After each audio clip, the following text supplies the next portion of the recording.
चुनावों के बीच बड़े पैमाने पर नेताओं का पार्टी छोड़ देना और फिर उम्मीदवारी से इनकार कर देना, लोकसभा चुनाव से पल्ला झाड़ लेना कांग्रेस पार्टी में व्यापक स्तर पर निराशा और अस्तित्व के संकट की तरफ इशारा कर रहा है। ऐसे में अगर कांग्रेस पार्टी अपने दम पर 80 से 100 लोकसभा सीटों के आंकड़े को पार कर जाती है तो ये तमाम प्रतिकूलताओं एवं धुंधले परिदृश्य के बीच कांग्रेस पार्टी को नया जीवन मिलने जैसा होगा। 4 जून को कांग्रेस अगर किसी भी तरह से भारतीय जनता पार्टी को 272 सीटों के बहुमत के आंकड़े से नीचे रखने में सफल हो जाती है तो ये आगामी लड़ाई के लिए जिंदा रहेगी।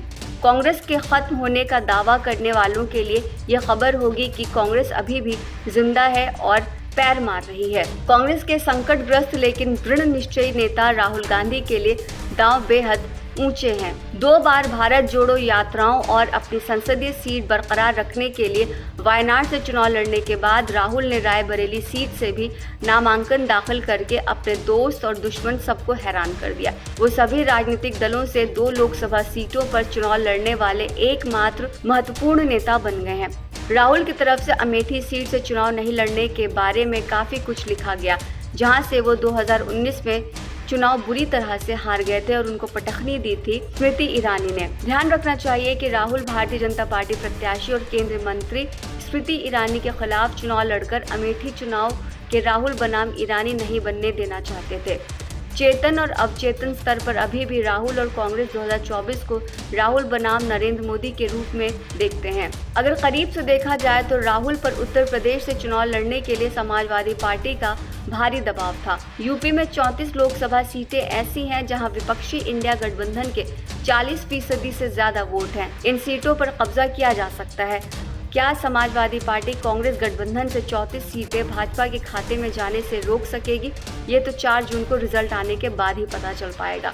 प्रधानमंत्री नरेंद्र मोदी का रोड शो और अयोध्या के राम मंदिर का दौरा इस बात की तरफ इशारा करता है कि भाजपा राहुल एवं अखिलेश को खतरे के तौर पर देख रही है। हालांकि बसपा और मायावती उत्तर प्रदेश में भाजपा के लिए सबसे बड़ी राहत बनी हुई है।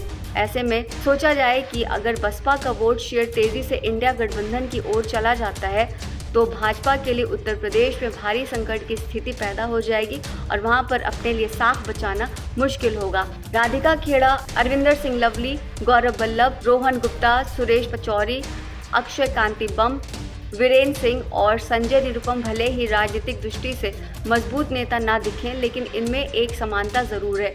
इनमें से कई नेताओं ने राम मंदिर और प्राण प्रतिष्ठा समारोह में शामिल होने से कांग्रेस के इनकार का मुद्दा तेजी से उठाया था। हालांकि सच्चाई ये थी कि कांग्रेस अपने नेताओं के अयोध्या जाने के विरोध में नहीं थी, बल्कि 22 जनवरी 2024 को कमोवेश मोदी और बीजेपी के साथ ही थी। अजय राय, दीपेंद्र हुड्डा और मंदिर जाने वाले अन्य लोगों को आखिर लोकसभा चुनाव के लिए पार्टी के टिकट दिए गए थे। नाखुश लोगों और विद्रोहियों ने चुनाव के बीच में किसी न किसी बहाने से पार्टी छोड़ी, जिससे कांग्रेस को शर्मिंदगी एवं बेचैनी का सामना भी करना पड़ा।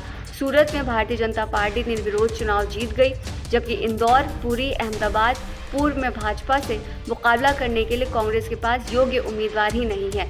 ये असाधारण स्थिति है। बहरहाल कांग्रेस के लिए अच्छी खबर भी है कि उसकी स्थिति इससे ज़्यादा खराब नहीं हो सकती। 1967, 1977, 1996, 1998, 1999 की पराजय के विपरीत 2014, 2019 में हार के बावजूद पार्टी में कोई बिखराव नहीं हुआ था और कांग्रेस से टूटकर कोई अलग पार्टी नहीं बनी।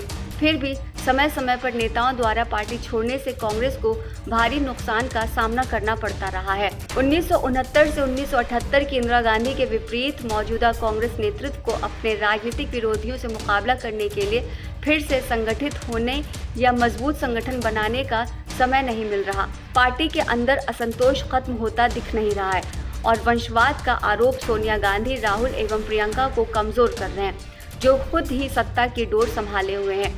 भले ही कांग्रेस पर नियंत्रण को इसकी वजह बताया जा रहा है। सोनिया के नेतृत्व में कांग्रेस बदलाव से बचती रही है। कांग्रेस शायद एकमात्र राजनीतिक पार्टी है जहां 1970 के दशक के पार्टी नेता संजय गांधी की फैक्ट्री से निकले 2014-2024 में भी पार्टी में पकड़ बनाए हुए थे। अशोक गहलोत, दिग्विजय सिंह, अंबिका सोनी, कमलनाथ, अहमद पटेल, नवंबर 2020 में जिनका निधन हो गया था, और अन्य लोग संजय युग में ही प्रमुखता से सामने आए थे। इनमें से ज्यादातर लोग 5 दशक से ज़्यादा समय होने के बाद भी पार्टी में प्रासंगिक बने हुए हैं। ये लोग हमेशा संजय, राजीव, सोनिया के करीबी सहयोगियों में थे, जो केंद्रीय मंत्री और वरिष्ठ स्तर पर एआईसीसी पदाधिकारियों के रूप में उभरे थे। वो छोटे छोटे क्षत्रप थे, लेकिन निर्णय प्रक्रिया का प्रभावशाली हिस्सा भी रहे हैं। वास्तव में देखा जाए तो इसने राज्यों में संरक्षणवाद का विस्तार किया। वर्ष 2006 में एआईसीसी महासचिव बने राहुल गांधी ने बदलाव या सुधार की कोशिश जरूर की, लेकिन उन्हें और उनकी टीम को गुलाम नबी आज़ाद से जबरदस्त झटका मिला, जो कि उनके वफादार लोगों में से गिने जाते थे। यहाँ तक कि युवा कांग्रेस, एनएसयूआई, सेवा दल और महिला कांग्रेस में भी राहुल के बदलाव लाने के प्रयास को काफी विरोध और प्रतिरोध का सामना करना पड़ा। तब यूपीए सत्ता में थी और सोनिया एआईसीसी अध्यक्ष थी, जिन्होंने सब चलता है कि दृष्टिकोण को प्रोत्साहित किया, जिसकी वजह से नाउम्मीदी की भावना पैदा होने लगी। जब तक कांग्रेस की अगुवाई वाली यूपीए गठबंधन सत्ता में थी, सब कुछ दबा हुआ था। उसके बाद आलम यह है कि पिछले 10 वर्षों में 15 पूर्व मुख्यमंत्री पार्टी छोड़ चुके हैं।